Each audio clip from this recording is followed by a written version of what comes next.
The quiet mistakes that are stealing our health after 65. You ever have one of those mornings where you wake up and just feel your age? Maybe your knees ache a little more than they did last week. Maybe your heart beats just a little heavier when you climb those stairs. Or maybe, just maybe, you find yourself thinking, is this just what getting older feels like? Let me tell you something, and I want you to hear this with your whole heart. Getting older doesn't mean getting weaker. It doesn't mean fading away. It doesn't mean giving up on energy, movement, or joy. But there are some mistakes that can quietly chip away at our bodies, our minds, and even our relationships.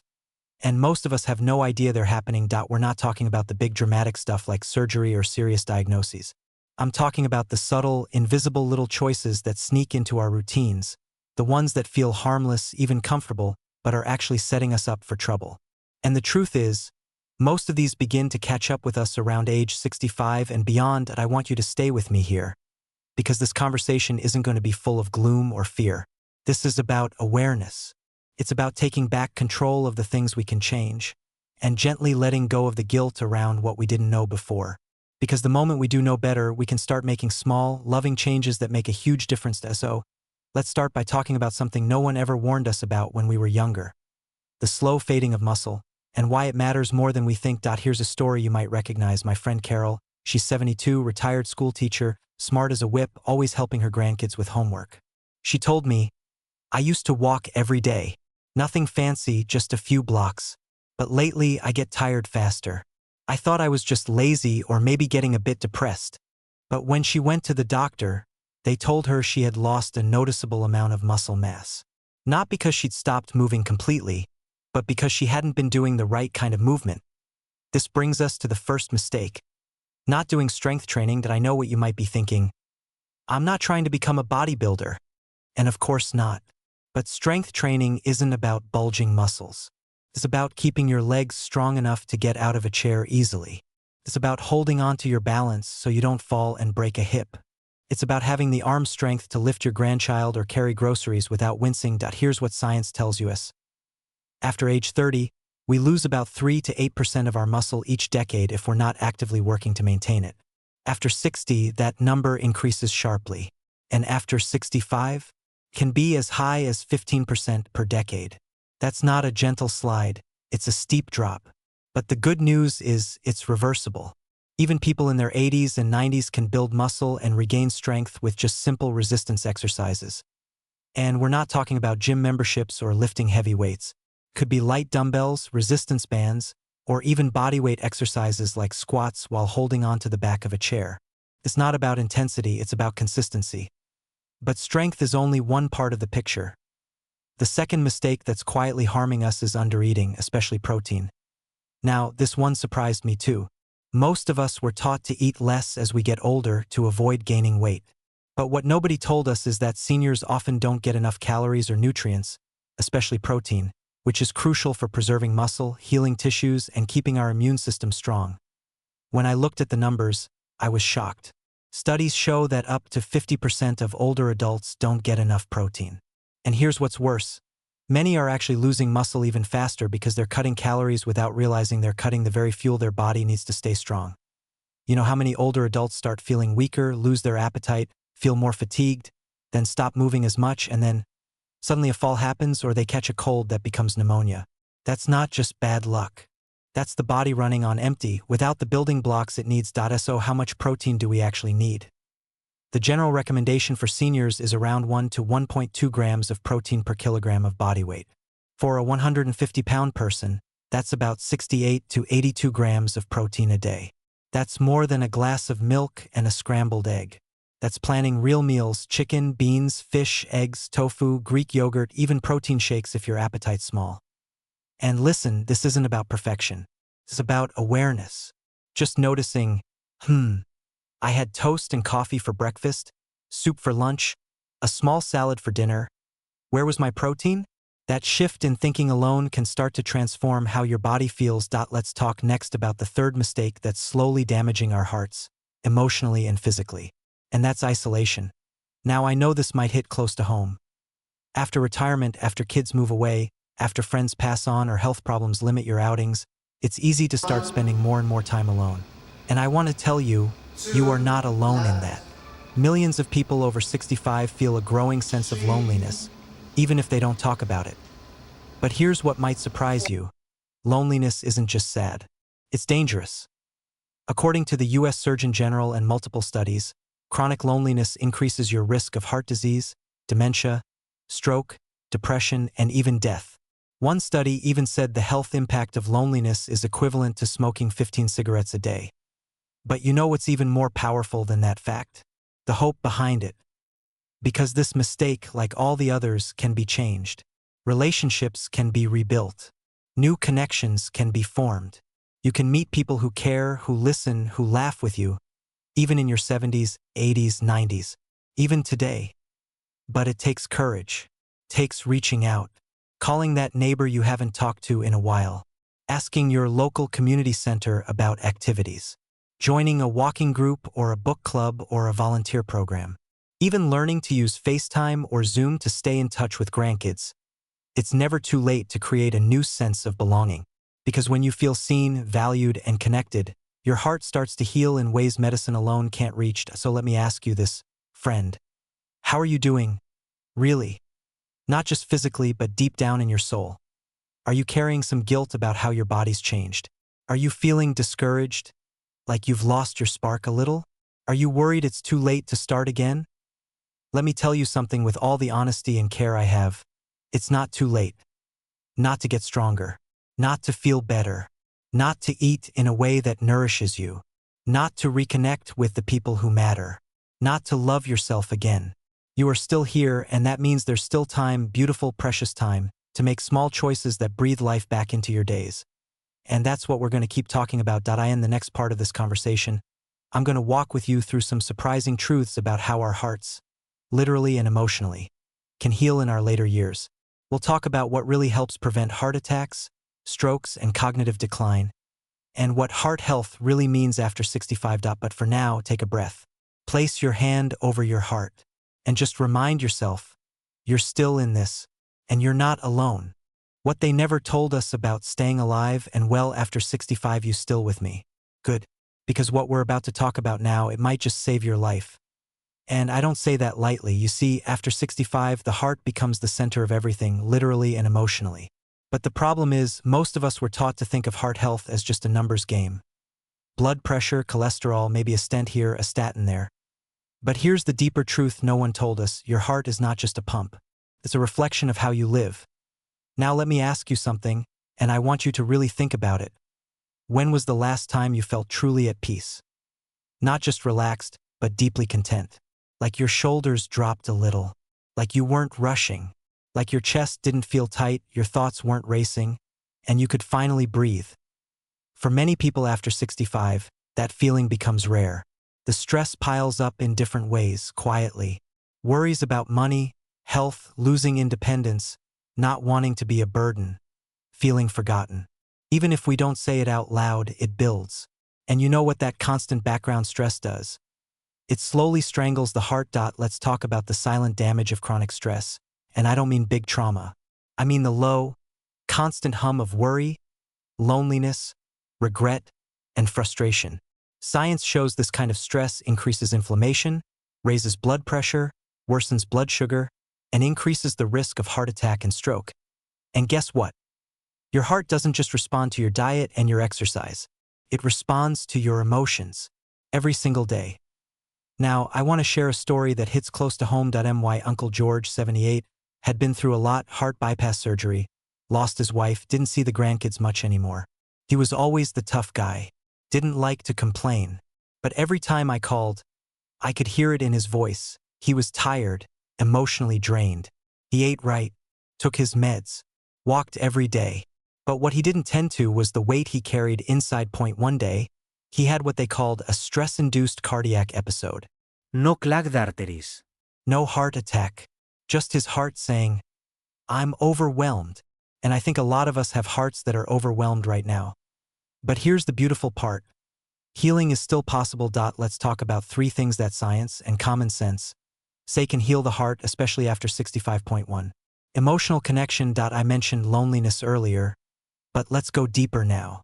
The quality of your relationships matters just as much as the quantity. In one of the longest studies ever done on aging, 75 years. Harvard researchers found that the number one factor in whether people lived longer and healthier wasn't diet or money or even genes. It was relationships. But not just any relationships, meaningful ones.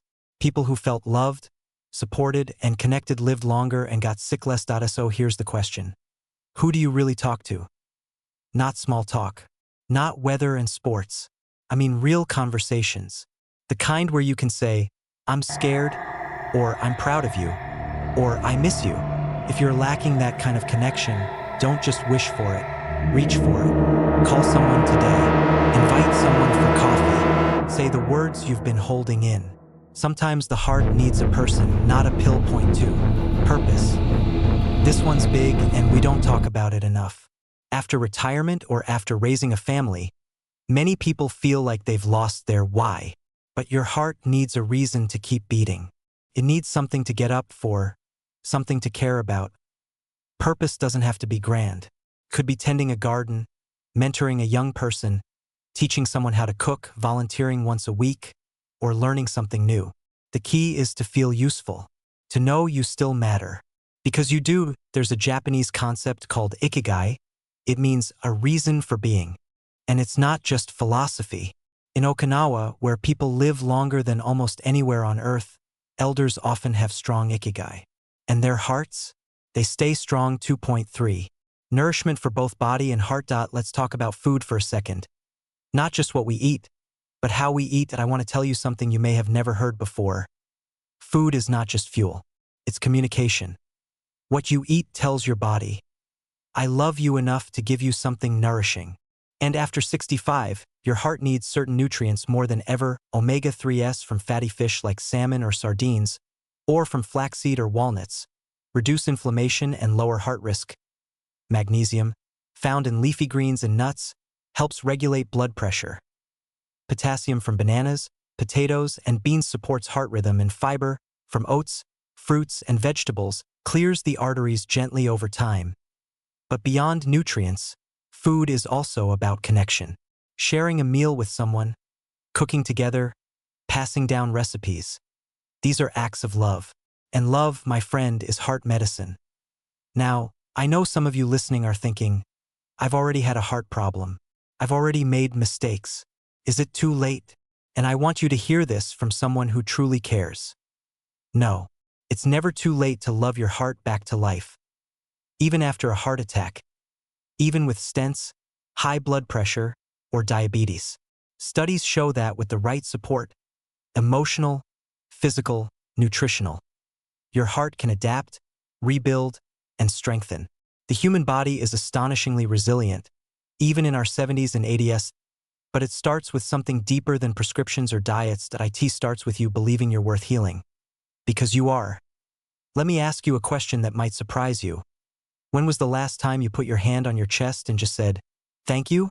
Thank you to your heart for beating every moment of every day, even through grief, through fear, through everything life threw at you. Take a moment now if you can. Place your hand right there, over your chest. Close your eyes, and say it with me. Thank you. I haven't always taken care of you, but I'm learning now, and I still believe in you. Your heart's listening. It always has been. And in the final part of this conversation, Chapter 3, we're going to talk about one last mistake, maybe the most overlooked of all.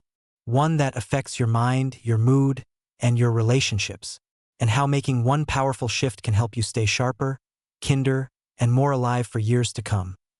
But for now, just know this, you're already doing the most important thing. You're paying attention. You're showing up.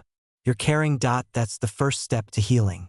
Our mind, your joy, and the relationships that keep you alive. You've come this far with me, and I want to thank you. Truly. It means a lot, because these conversations aren't always easy. They ask us to take an honest look at how we've been living, and even more importantly, how we want to live from this point forward. And the truth is, most people don't have the courage to do that.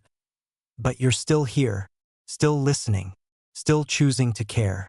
And that, my friend, is powerful. Now let's talk about what might be the most subtle and dangerous mistake people make after 65.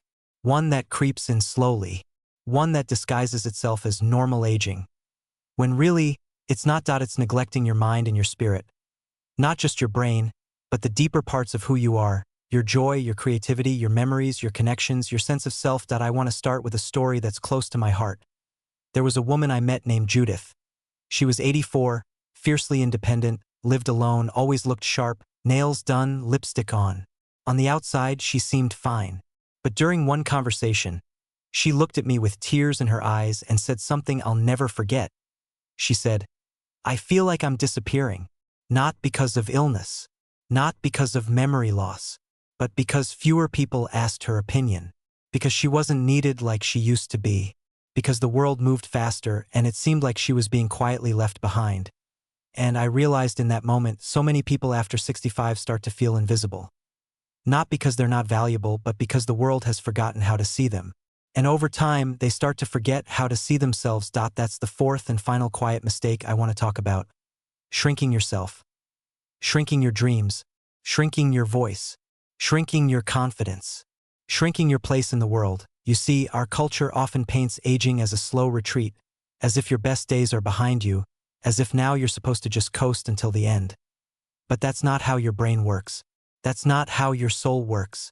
That's not how you were made. Let's talk about what the science actually says. Your brain can continue to grow and adapt well into your 70s, 80s, even 90s. It's called neuroplasticity, and it means your brain can build new pathways even after injury, even after decline. The catch is, it only happens if you challenge it. If you keep learning, stay curious, and stay engaged with life. So what does that look like? It means learning something new.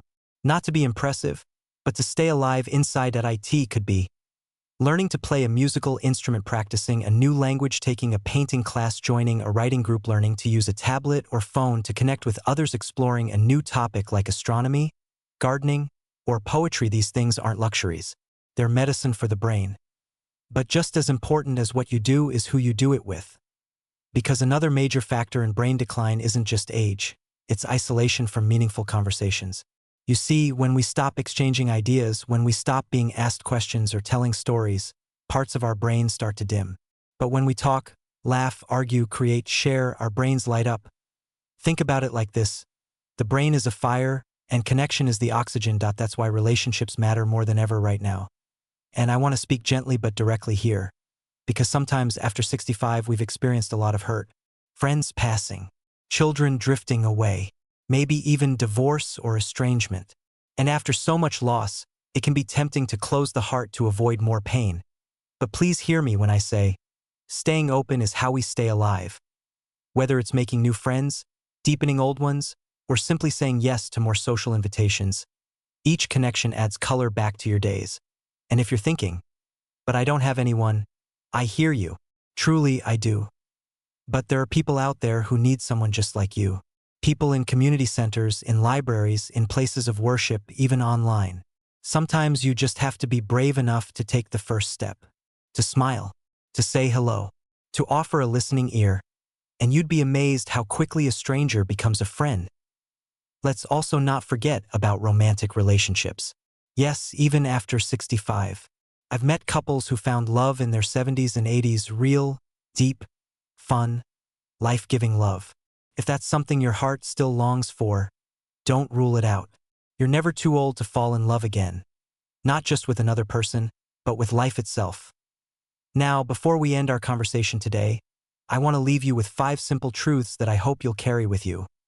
Like stones in your pocket, reminders of what you already know deep down. Point 1. Your life is not over. It's evolving. Your story is still unfolding. The last chapters can be some of the richest, most meaningful ones, if you let them be. Point 2. Small changes matter. You don't need a complete overhaul. One better meal. One walk around the block. One phone call. One new connection. They build. They heal. They transform. Point 3. You are still needed. There is wisdom in you the world desperately needs. Someone younger needs your stories, your insight, your love. Don't keep it hidden. Point 4. Your body is listening. To how you move, to how you eat, to how you speak to yourself. Start treating it like someone you care deeply for, because it's carried you this far, and it wants to carry you farther. Point 5. You are not alone. Not now. Not in this journey. Not in your questions or your fears. There are millions of people feeling what you feel, and many more ready to walk beside you. If you let them, I want you to leave this conversation not with fear, but with hope. Yes, there are things that can hurt us after 65, neglecting our strength, skipping protein, ignoring emotional health, shrinking our spirit. But every single one of those things can be addressed with kindness, courage, and care. You are not broken. You are not behind. You are not invisible.